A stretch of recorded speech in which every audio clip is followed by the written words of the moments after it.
إليك أفضل 5 لاعبين في تاريخ كرة القدم.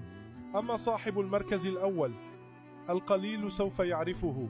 في المركز الخامس زين الدين زيدان، عبقرية هادئة وحضور لا يخطئه التاريخ يظهر حين تشتد اللحظات.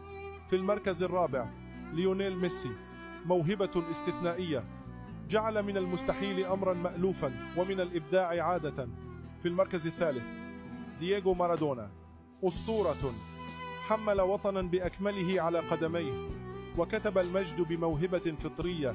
في المركز الثاني بيليه، ملك اللعبة والاسم الذي بدأ معه عصر الأساطير. أما المركز الأول فهو لاعب لم ينتظر الموهبة بل صنعها بالعمل، كسر الأرقام وتفوق في كل المحطات وأثبت أن العظمة تنتزع ولا تمنح. هل تستطيع تخمين أفضل لاعب في التاريخ؟